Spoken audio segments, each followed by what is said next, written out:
Dès cet instant, Eugénie devient impératrice des Français jusqu'en 1873. Toutefois, son premier acte en tant qu'impératrice, si on peut dire ça ainsi, se situe bien avant son mariage. En effet, avant son mariage, la mairie de Paris voulait offrir à la jeune épouse de Napoléon III une parure de diamants pour l'occasion du mariage, mais la jeune femme refuse car elle ne veut pas être associée, elle ne veut pas que son premier acte en tant qu'impératrice soit associé à une dépense aussi coûteuse et aussi importante. Aussi, elle demande à ce que cet argent qui était voué justement pour cette parure soit utilisé dans un cadre un peu plus, qui lui ressemble, à savoir un cadre charitable, et on verra cette notion de charité tout au long de cette partie, à savoir notamment pour la construction d'un orphelinat, mais aussi pour l'instruction professionnelle des jeunes filles. Et par ailleurs, ces deux institutions ensuite seront financées personnellement, ou du moins les frais de fonctionnement seront financés personnellement par l'impératrice elle-même, qui va, utiliser son argent personnel justement pour amoindrir ses frais. Donc on voit que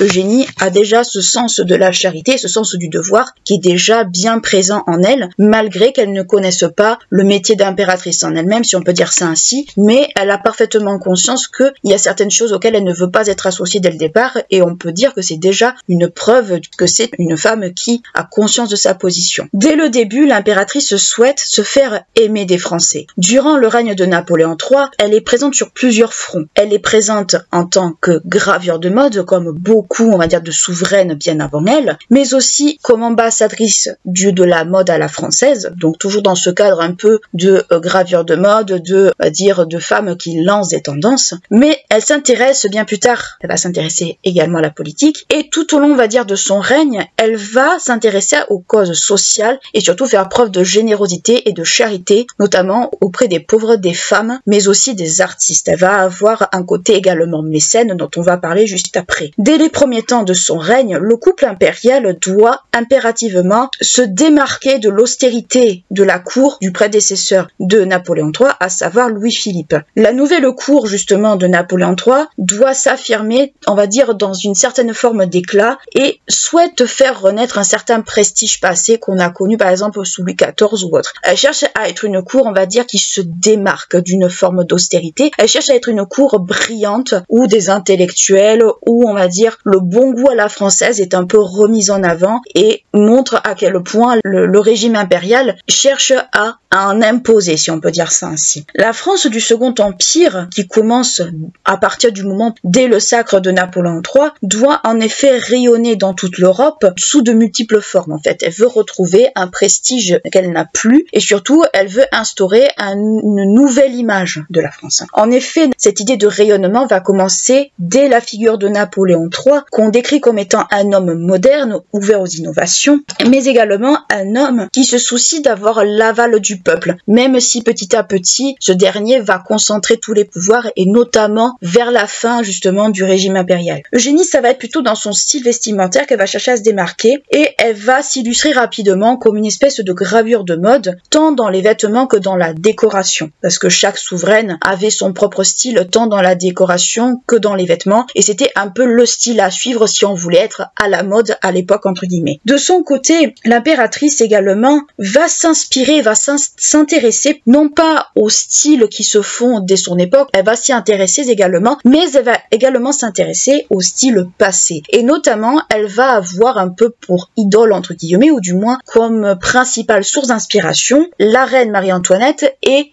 Joséphine de Beauharnais. Joséphine de Beauharnais, c'est la fameuse Joséphine de Napoléon, c'est justement cette femme qui a été le grand amour de Napoléon. Elle va s'inspirer justement de ces deux femmes-là. Toutefois, l'intérêt d'Eugénie pour Marie-Antoinette, car les Français n'oublient pas, et notamment à cette époque, va lui valoir de nombreuses critiques, voire de nombreuses déconvenues. En effet, l'image de Marie-Antoinette, une image un peu dépensière, extravagante, un peu hautaine, comme on ne pourrait plus se l'imaginer à cette époque-là, est encore très présente dans l'esprit des Français. Alors je rappelle, Marie-Antoinette a été guillotinée en 1793 et elle était, l'image de toutes les catastrophes possibles et inimaginables de la France. Dans cet intérêt pour Marie-Antoinette, Eugénie va notamment faire restaurer en 1867, pour l'exposition universelle justement, ça va être le petit Trianon qui va avoir droit à un petit coup de jeune, et le petit Trianon va être habillé pour l'occasion avec des meubles provenant soit de collections de l'État, soit qu'on aura acheté pour l'occasion. Donc on voit que Eugénie cherche à s'inspirer de reines passées, notamment soit dans le style modèles, soit peut-être dans les inspirations, mais ce sont peut-être des modèles que les Français auraient peut-être préféré qu'elle mette un peu de côté, et ça lui vaudra énormément de nombreuses critiques, et des critiques pas toujours, on va dire, très sympas. Beaucoup de colibés, et surtout, Marie-Antoinette, c'était typiquement la reine, comme je vous l'ai dit, dépensière, extravagante, qui se moquait totalement du peuple. Elle n'avait pas une image très positive à cette époque-là, ce qui fait que, justement, le fait qu'elle s'en inspire n'est pas forcément, pour les Français de l'époque, une bonne chose. Par ailleurs, dans le domaine de la mode, Eugénie est considérée, comme je vous l'ai dit, comme une gravure de mode, comme une icône, et surtout, à une époque où le Second Empire voit en fait une évolution, donc on est en pleine révolution industrielle, mais ça va être notamment une révolution dans le textile, dans le secteur du textile. En effet, c'est l'époque de l'ouverture des grands magasins parisiens que nous connaissons encore aujourd'hui, comme par exemple au Bon Marché, que nous connaissons, qui est à Paris, la Samaritaine qui a réouvert il y a quelque temps de ça, il n'y a pas très longtemps, et le Printemps que nous connaissons également. Donc on voit que l'époque des grands magasins parisiens que nous connaissons, date justement de cette époque du Second Empire. Ce n'est pas quelque chose auquel souvent on pense, mais c'est dès cette époque-là justement que cet esprit de grand magasin, cet esprit on va dire de mode est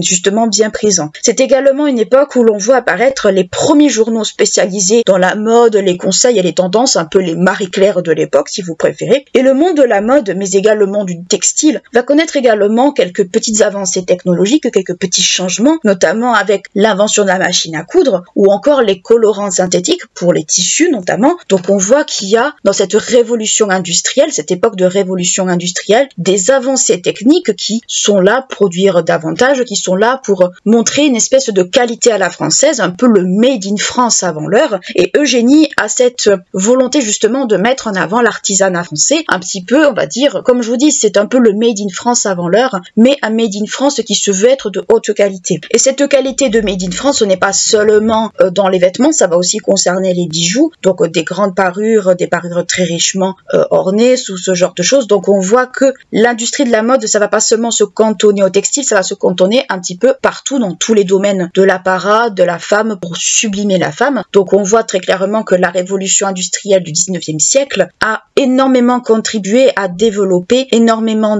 de secteurs, et le textile, là on en parle, mais justement ça en fait partie, et c'est notamment là où on voit que les bourgeoises ou les nobles justement de l'époque peuvent adopter un nouveau mode de consommation également. Même si elle doit rester à la pointe de la mode et à la pointe, on va dire, des tendances, l'impératrice préfère principalement des tenues assez simples et pratiques tous les jours pour le quotidien, ce qu'on peut comprendre également. Mais toutefois, pour les événements un peu plus importants, elle va opter pour des tenues d'apparat très richement ornées, mais il faut qu'il y ait un turnover, il faut qu'il y ait un roulement, elle ne peut pas porter toujours la même chose parce que bien sûr, c'est une question aussi de goût, c'est une question aussi de prestance, de prestige. On peut s'imaginer qu'à la fin, Eugénie avait un dressing assez large, si bien que la jeune femme se retrouve avec un nombre de robes incalculable dont cette dernière ne sait quoi faire, pour ne pas dire que ce grand nombre de robes l'écœure. On peut imaginer que pour 3 ou 4 robes qu'elle portera dans le quotidien, elle doit avoir une vingtaine de robes d'apparat dont elle ne sait plus quoi faire. Donc on imagine très bien un peu le dressing d'Eugénie justement à ce moment-là. Et ces robes justement, puisqu'on parle de mode, doivent arborer un certain nombre, on va dire, de critères. Notamment ce sont des robes qui arborent très souvent de grands décolletés, qui sont ornées de nombreux joyaux, notamment pour les robes en matière d'apparat, mais le décolleté, on peut le retrouver si vous regardez les peintures, tant dans les robes de tous les jours que dans les robes de cérémonie. Et petite nouveauté également qu'on peut souligner, c'est que c'est elle-même qui choisit ses tenues. Donc on voit qu'Eugénie avait quand même une forme de liberté par rapport justement à sa tenue vestimentaire, et c'est une femme qu'on considère comme ayant un goût très sûr, voire un bon goût. C'est du moins ce que son couturier va dire justement de l'impératrice. Donc on voit que même si ce grand nombre de robes, on va dire, la dégoûte un peu parce qu'elle sait pas quoi en faire, on considère quand même que c'est une femme qui a énormément de goût, et c'est une femme notamment dont il faut s'inspirer pour connaître toutes les tendances, pour connaître les couleurs à la mode, pour connaître, on va dire, tout ce qui se fait. Même si le blanc aux Tuileries était de rigueur la plupart du temps, il n'empêche que c'est en regardant l'impératrice qu'on sait ce qui est à la mode et qu'on sait exactement les couleurs, les motifs justement qu'il faut porter au moment présent. Toutefois, comme je vous dis, ce grand nombre de robes l'écœure parce qu'elle en a beaucoup trop, c'est ce qu'elle dira à sa sœur dans une des lettres. Ce qu'elle fait, c'est que face à cette grande profusion de vêtements, ce qu'elle va faire au bout d'un certain moment, c'est qu'elle va en faire don, au moins 1 à 2 fois par an,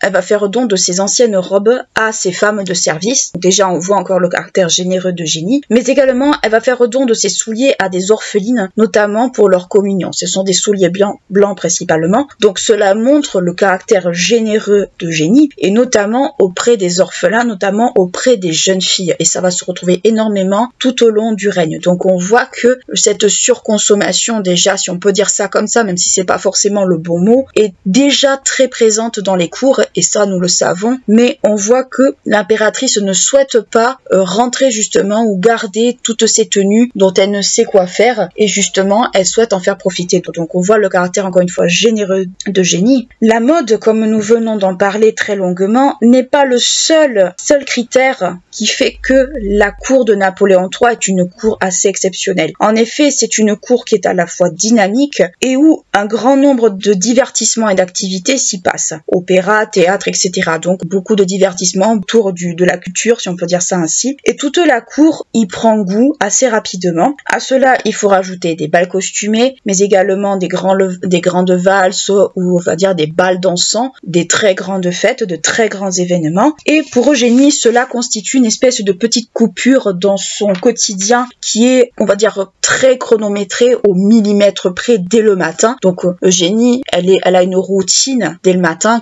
qu'elle doit faire, ce qu'on va appeler les protocoles, et justement ça lui pèse énormément, et ces moments de coupure, ces valses, ces bals costumés vont être, on va dire, le petit piment de ses soirées, le piment de sa journée, si on peut dire ça ainsi. Selon les invités, l'impératrice est une bonne hôtesse qui maîtrise énormément l'art de la conversation, donc une femme qui sait se tenir en société, mais toutefois les libertés qui sont présentes justement au moment de ces fêtes ne sont pas toujours au goût de Napoléon III, qui est très à cheval sur l'étiquette et qui remet un petit peu tout ce beau monde à sa place, de sorte que Eugénie doit osciller entre plusieurs attitudes, entre l'attitude qu'elle doit avoir certainement vis-à-vis de son époux et l'attitude qu'elle peut avoir certainement vis-à-vis de ses amis. Donc on voit que l'esprit libre d'Eugénie est là, l'esprit très extravagant est là, mais elle n'a plus cette liberté de l'exprimer comme avant, et du coup elle doit faire attention. Donc on imagine que ça ne doit pas être tellement simple au quotidien, justement, à garder une forme d'équilibre à ce niveau-là. Malgré cette ambiance très enjouée, très festive que Eugénie rencontre, cette dernière se confie dans une lettre à sa sœur sur un sentiment de solitude malheureusement qui est très présent chez elle. Elle se sent très isolée dans cette cour, sans aucune amie à qui parler, mais surtout elle a toujours le sentiment d'être épiée dans ses moindres faits et gestes. Donc on imagine très bien le sentiment d'anxiété et voire peut-être anxiogène de cette dernière par rapport à cela. Par ailleurs, comme par le passé, la cour est très itinérante également. Elle est itinérante au même titre que d'autres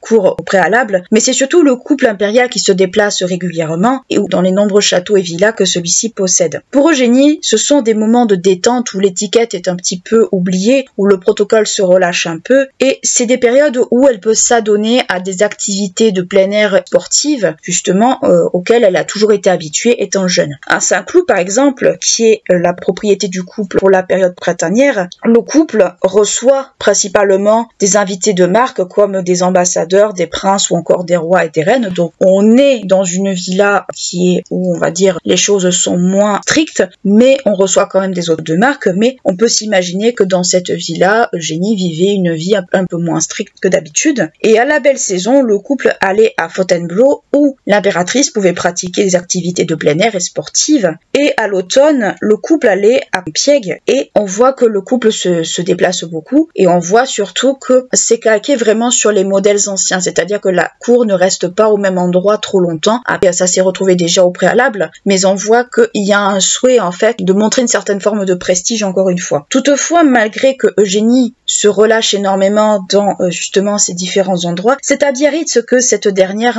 a un vrai coup de cœur, du moins c'est le village de Biarritz à l'époque qui est le coup de cœur de l'impératrice, et c'est là où elle va se sentir le mieux. Toutefois, elle connaissait déjà Biarritz bien avant d'être impératrice. En effet, c'est en 1834 qu'Eugénie, alors encore une enfant, découvre justement ce petit village avec sa mère et sa sœur, et elle va y revenir en 1854, notamment après son mariage, pour à peu près 2 mois. Et Napoléon III comprenant l'attachement de sa femme pour Biarritz, va faire une folie pour elle, à savoir il va faire construire pour elle ce qu'on va appeler la Villa Eugénie, cette grande villa entre deux plages en forme de E, et c'est justement cette villa qu'on peut encore admirer aujourd'hui. Donc on voit que Napoléon III est très attaché à son épouse et surtout comprend justement certaines affinités de son épouse vis-à-vis de Biarritz. Avec la présence du couple impérial sur place, Biarritz se développe assez rapidement et devient un petit peu la destination à la mode de toutes les têtes couronnées, puisque comme je vous l'ai dit, les têtes couronnées sont un peu, on va dire, ce qui va renseigner sur les destinations à la mode, sur les tendances, ce genre de choses. Donc Biarritz ne va pas échapper à la règle. Et justement, c'est là-bas que Eugénie va pratiquer la natation, comme elle avait l'habitude de la pratiquer quand elle était jeune, et elle va prendre goût au bain de mer. En effet, à cette époque où on se soucie énormément de tout ce qui est autour de l'hygiène, il était fortement recommandé pour la circulation sanguine de prendre régulièrement des bains de mer. On voit que ces tendances-là, toutes ces études sont quand même très présentes dans la tête des têtes couronnées, mais surtout, les bains de mer, c'est aussi une façon, on va dire, de profiter aussi également. Par ailleurs, en tant que gravure de mode, encore une fois, Eugénie va lancer une tendance assez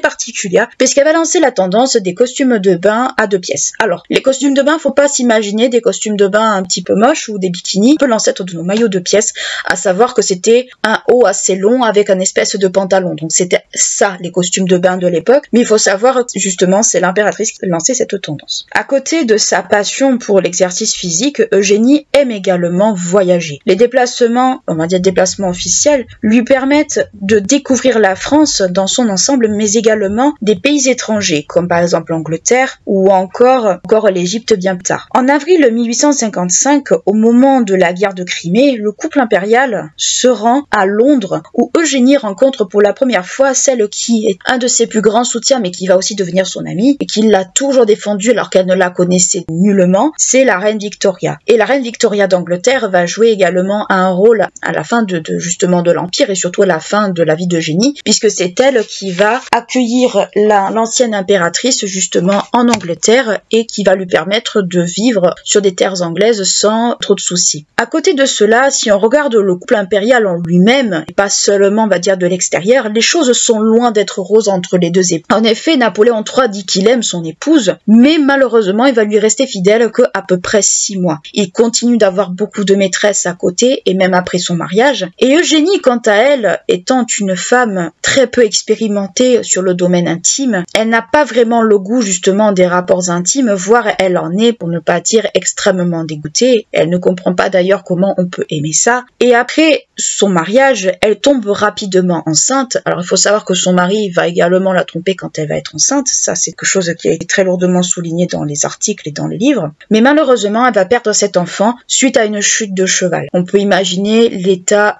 émotionnel de la pauvre Eugénie à ce moment-là. Mais toutefois, 3 ans plus tard, après cette perte, l'impératrice va mettre au monde un petit garçon. Le 16 mars 1856, il s'agit tout simplement de Eugène Louis Napoléon Bonaparte, surnommé Loulou petit, et ensuite qu'on va appeler Louis. Cet enfant naît au moment du congrès de Paris, donc il naît à un moment, on va dire, assez particulier. Au lendemain de la naissance du prince impérial, son coup de canon résonne dans tout Paris, et la foule attend un moment précis pour acclamer, à savoir, elle attend le 22e coup de canon, parce que si c'était une fille, c'était 21. Donc elle attend le 22e coup de canon pour confirmer que c'est un garçon, et on peut imaginer l'étendue de la clameur de la foule justement à l'annonce justement d'un héritier, asseyant ainsi encore plus la légitimité du couple justement qui règne. Avec la venue de son fils, Eugénie va s'épanouir totalement dans son nouveau rôle de mère, pour ne pas dire que son fils sera l'enfant extrêmement protégé, un enfant on va dire presque chouchou, ça va être le chouchou à maman. Et par ailleurs, quelques semaines après la naissance de son fils, Napoléon III souhaite protéger ce dernier, notamment au cas où l'empereur vient à mourir et que son fils n'ait pas atteint sa majorité. Dans ce cas-là, ce dernier va prendre des dispositions pour que Eugénie soit nommée régente, au cas où son fils soit amené à régner pendant sa minorité,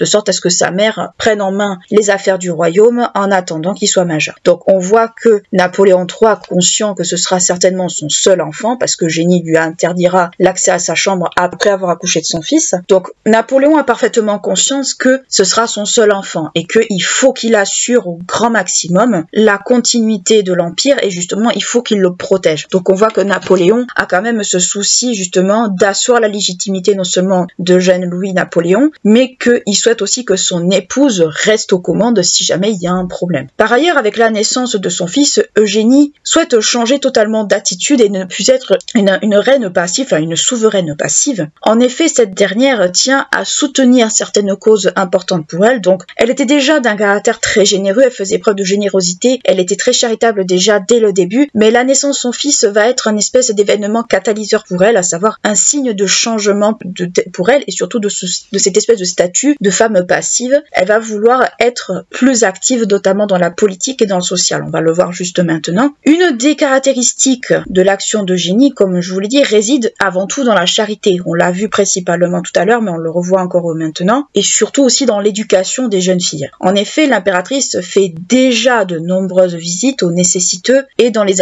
établissements d'accueil, comme par exemple les crèches ou bien les hôpitaux, parce que les hôpitaux en fait ont toujours eu un espèce de statut assez à part jusqu'à une période très récente. Et elle faisait tout cela déjà bien avant la naissance d'Eugène Louis-Napoléon, mais ça ne lui suffit plus malheureusement. Le caractère généreux d'Eugénie va être poussé encore plus loin, notamment elle va contribuer à la création de plusieurs entités, par exemple l'orphelinat du prince impérial, donc encore une fois un orphelinat, ou la société du prince impérial, qui cette fois-ci va être là pour soutenir financièrement parlant les personnes modestes. Donc encore une fois dans le social, et encore une fois on voit le caractère généreux de cette dernière. Elle s'intéresse également à la condition des prisonniers et elle souhaite notamment dans cette même lignée que les prisons pour enfants soient abandonnées. On peut imaginer, ça peut être l'ancêtre de nos centres, de nos prisons pour mineurs. Donc elle souhaitait que cela n'existe plus, qu'il y ait une autre prise en charge justement des enfants délinquants. Elle remet également en fonction, et encore une fois on voit son lien avec Marie-Antoinette, on voit que Eugénie a toujours comme modèle Marie-Antoinette dans certains cas. La société de charité maternelle qui avait été fondée justement par l'ancienne reine de France, fondée en 1787, bien avant la Révolution, et l'impératrice souhaite également s'investir, ou du moins elle investit une petite partie de son argent, dans la création de ce qu'on va appeler les fourneaux économiques, à savoir des structures qui permettent la distribution de repas à des indigents, donc ce qu'on pourrait appeler nos anciens restos du cœur, ou ce genre de truc, du moins ce qui pouvait plus ou moins s'en rapprocher. Par ailleurs, l'impératrice ainsi que son époux s'intéressent également au sort des ouvriers de la révolution industrielle, car conditions salariales n'étaient pas du tout les mêmes qu'aujourd'hui, et surtout on était parfaitement conscient, du moins ils étaient plus ou moins parfaitement conscients de ce qui pouvait se passer dans les usines. Eugénie est également présente au Conseil des ministres, donc on voit que Napoléon III souhaite que son épouse soit présente, et elle-même veut être présente à ce moment-là, mais les ministres ne voient pas d'un très bon œil justement la présence de l'impératrice, dans le sens où beaucoup d'entre eux pensent que Eugénie est un petit peu le mauvais génie de la politique intérieure. Donc on voit très clairement que les ministres ne sont pas très favorables à l'impératrice, et on sent très bien que certains d'entre eux ne la soutiennent pas. En plus de vouloir protéger les pauvres, comme je vous l'ai dit, elle s'intéresse à la cause des jeunes filles, elle va s'intéresser notamment aux femmes et favoriser également les artistes. En effet, elle soutient le mouvement des suffragettes en Angleterre, c'est-à-dire les femmes qui réclament le droit de vote, on peut abréger ça comme ça, et elle se pose en faveur de l'éducation des jeunes filles et surtout de la formation professionnelle de cette dernière, même si cela est assez mal vu par l'Église.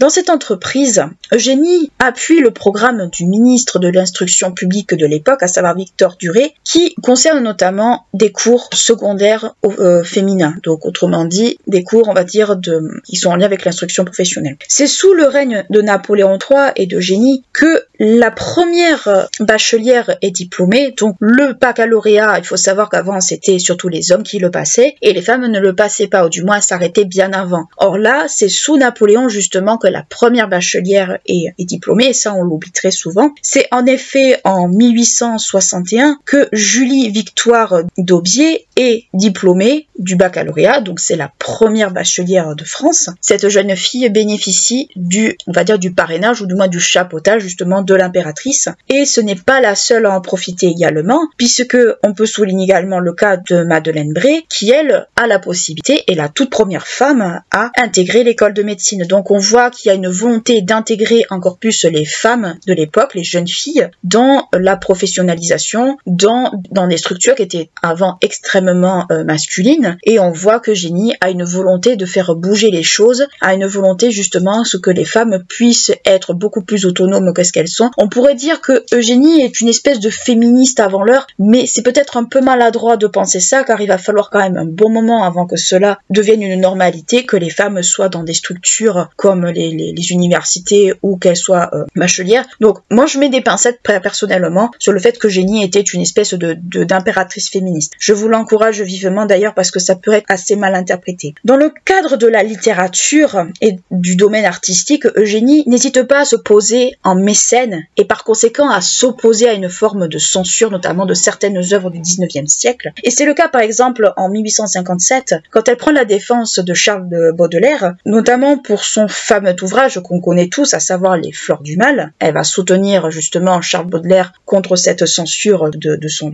œuvre, mais également elle va soutenir Gustave Flaubert par rapport à Madame Bovary. Donc on voit que cette censure d'un point de vue artistique la dérange, en sachant que Eugénie a eu quand même comme précepteur Stendhal et Mérimée quand elle était jeune. Donc on voit qu'elle a une certaine culture littéraire, et cette culture littéraire, elle souhaite à ce qu'elle se développe. Donc on voit que la censure de l'époque dérangeait l'impératrice, même si elle était très présente, mais on voit que Eugénie veut faire bouger les choses à son échelle, et surtout elle ne veut pas en fait de cette injustice par rapport au domaine artistique, et surtout par rapport, on va dire, à la culture de façon générale. Dans justement le domaine artistique et culturel, encore une fois, en 1865, l'impératrice va remettre, et c'est pour la toute première fois, la Légion d'honneur non pas à un homme, non pas à un militaire, mais pour la première fois, elle va être remise à une sculptrice, peintre animalière, qui est Rosa Bonheur. Donc, qu'est-ce qu'il faut comprendre dans tout ça? C'est qu'Eugénie, d'un point de vue social, d'un point de vue artistique, va énormément œuvrer. Elle va œuvrer pour les pauvres, à savoir qu'elle va œuvrer pour notamment le fait que les gens puissent manger à leur faim, pour que les conditions de travail dans les usines soient quand même un peu meilleures, même si on se doute bien que c'était pas pour de suite. Elle va se soucier notamment beaucoup du cas des orphelins, et notamment de l'éducation des jeunes filles, parce que oui, les jeunes filles étaient faites pour se marier passé un certain âge, mais Eugénie voulait donner également, d'une certaine manière, on peut le voir ainsi, une autre possibilité à ces jeunes filles de s'épanouir à part les études, et leur offrir peut-être un avenir autre que ce qu'elles ont connu déjà. C'est mettre d'une certaine manière un grand coup de pied dans la fourmilière. Ce grand coup de pied n'a pas forcément plu, on peut s'imaginer, surtout aux plus conservateurs, mais c'est une prise de position qui est très audacieuse, et c'est une prise d'opposition qui lui ressemble. Ça lui ressemble notamment pour ce caractère esprit libre, pour ce caractère un peu extravagant. Donc on voit qu'elle veut offrir un autre destin aux femmes, et justement le fait de favoriser la première bachelière, de favoriser justement Rosa Bonheur, cette artiste, on voit qu'elle cherche à mettre les femmes un peu au centre quelque part de cette société, de montrer qu'une femme est tout aussi capable qu'un homme, et qu'il n'y a pas de raison en fait qu'une femme soit juste reléguée à être une épouse et une mère. Donc on voit que quelque part, on voit qu'elle veut bousculer un peu les conventions sociales de l'époque, d'une certaine façon, et je dis ça avec des très très gros guillemets et une très très grande prudence, mais on peut se dire que Eugénie à cette époque-là avait parfaitement conscience qu'il fallait un autre destin à la femme, et qu'il fallait justement qu'elle puisse avoir d'autres clés en main. Le domaine littéraire montre également que la censure qui était présente, c'était une censure qui n'était pas toujours très justifiée, c'était une censure où certains sujets un peu abordés, des sujets plus ou moins explicites, qui dérangeaient les bonnes mœurs de l'époque. Donc on voit qu'elle souhaite que la liberté, une certaine forme de liberté d'expression, une liberté de choix, soit accordée à tous. On pourrait pousser la chose un peu plus loin, mais globalement c'est ce qu'il faudrait plus ou moins en comprendre. Toutefois, même si jusqu'à présent le Second Empire connaît une période de relative tranquillité, si on peut dire ça comme ça, à partir de 1858, des tensions commencent à émerger et à se faire sentir. En effet, le 18 janvier 1858, il y a un événement qui va beaucoup marquer les esprits, à savoir l'attentat de l'Opéra, où justement le couple impérial est présent et peut-être aussi plus ou moins visé. Cet attentat a été commis devant l'Opéra de Paris, un aristocrate italien du nom de Orsini. Le couple impérial y échappe de justesse.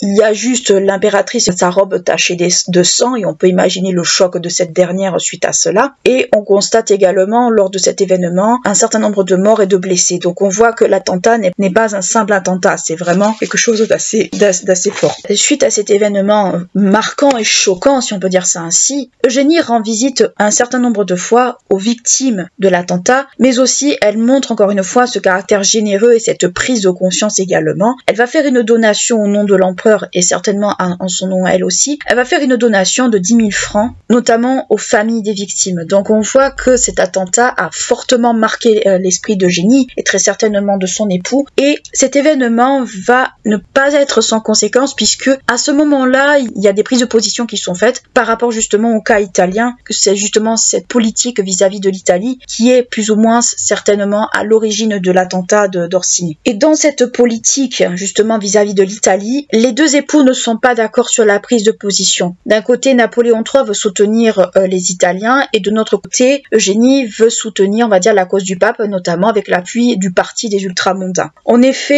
par rapport à cela, étant une femme très catholique et surtout très pratiquante, d'ailleurs, cette forme un peu de bigoterie va lui être très lourdement reprochée, notamment à ce moment-là, mais aussi par rapport au cas du Mexique dont on va parler après. Eugénie soutient, comme je vous l'ai dit, le parti ultramontain qui est favorable justement au pape contre la politique italienne, alors que son époux c'est totalement l'inverse. Donc il y a une forme de désaccord entre les deux époux, et ce désaccord va peser énormément dans la balance, et notamment en défaveur de l'impératrice. En effet, en mai 1859, soit peu après l'attentat, dans ce contexte un peu de tension entre l'Italie et la France, contexte assez particulier, Napoléon III va décider de mener une campagne, une expédition en Italie, afin de libérer le pays du joug autrichien, mais ça c'est autre chose. Et c'est à cette occasion qu'Eugénie va exercer, pour la première fois de sa vie, un rôle de régente. Le rôle de régente, ça veut dire qu'elle va régner pendant un temps court à la place de son mari, du moins elle va assurer l'essentiel de la fonction en attendant que son mari revienne de la guerre. Cette dernière est investie du conseil privé, mais aussi du conseil des ministres, mais son pouvoir est relativement encadré, voire limité. On se doute bien que les ministres ne faisant pas confiance à l'impératrice justement par rapport à cette prise d'opposition par rapport à son époux, et surtout la bigoterie soi-disant de l'impératrice n'a pas joué du tout en sa faveur, donc ça ce sont des calomnies bien entendu que l'on lui attribue, cette espèce un peu d'image un peu faussée, et que on peut bien se douter que Eugénie est une personne dont il faut limiter au grand maximum les fonctions. En juin de la même année, la victoire française de Solferino met fin à cette guerre entre l'Italie et la France, et Napoléon reçoit, on va dire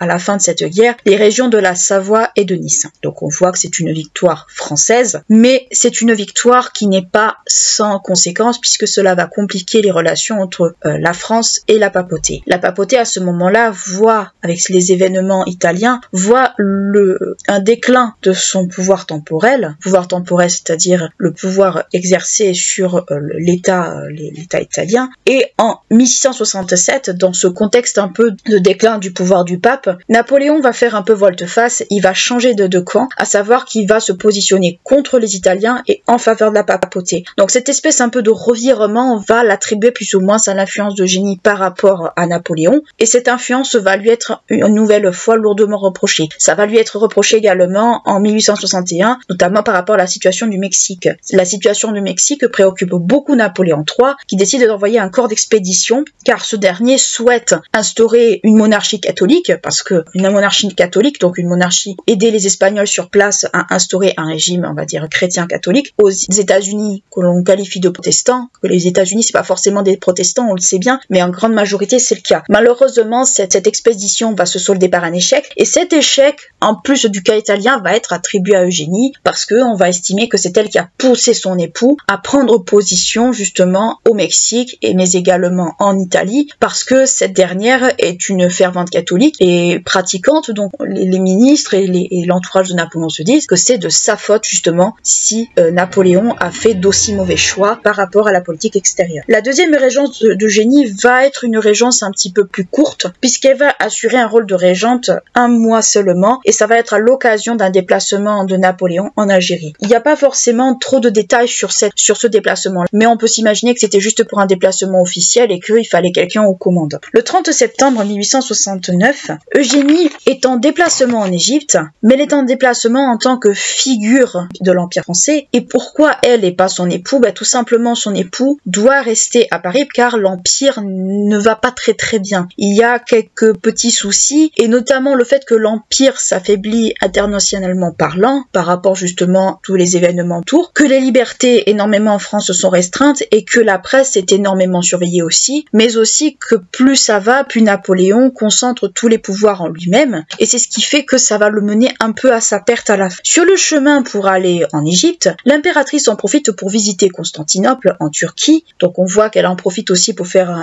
visiter un petit peu l'extérieur aussi de la France, notamment la Turquie. Puis le 16 novembre de cette année-là, elle arrive à Port Saïd, et notamment pour l'inauguration du fameux canal de Suez. Ce fameux canal de Suez qui est un petit peu la figure justement de l'innovation de l'époque. L'architecte qui a conçu le canal de Suez, Ferdinand de Lesseps, qui est un cousin de l'impératrice, et ce dernier a pu bénéficier du soutien financier justement de cette dernière. Sur place, elle y va dans un but aussi très précis. Elle doit lui remettre la Légion d'honneur, elle doit remettre à son cousin la Légion d'honneur, et elle en profite aussi également pour visiter un peu l'Égypte, et elle s'émerveille énormément du paysage égyptien. Ça a un côté un peu plus exotique que ce qu'elle a connu, et l'impératrice en sort avec des images fantastiques. La dernière grande guerre, et aussi ce qui a mené à la fin du Second Empire, c'est notamment celle qui arrive en 1870. En effet, Napoléon III entre en guerre contre la Prusse, donc on connaît malheureusement la finalité, c'est la Prusse de Guillaume Ier et de Bismarck. Bismarck qui est un peu la figure politique de ce temps-là et qui est un peu le premier ministre par excellence. Ça fait partie de ces grandes figures du 19e siècle qui est un peu la figure incontournable justement à ces cas-là. En juillet-août 1870, Eugénie assure pour la troisième et dernière fois de son existence la régence. Toutefois, les prérogatives et le rôle de cette dernière sont extrêmement limités par le cabinet des ministres et de Émile Ollivier qui souhaite que l'impératrice ait le moins de pouvoir possible, puisque comme je vous l'ai dit, on la tient pour responsable encore une fois des échecs militaires de son époux, et on n'a pas forcément envie qu'elle mette la main sur la politique intérieure de la France et la politique extérieure. Donc on se doute bien que ce manque de confiance de la part des ministres vis-à-vis de l'impératrice est quand même dû à quelque forme d'animosité à son encontre. Cette guerre, comme je vous l'ai dit, a pour toile de fond un soutien d'Eugénie avec l'opposition française d'un candidat prussien au trône d'Espagne. Malheureusement,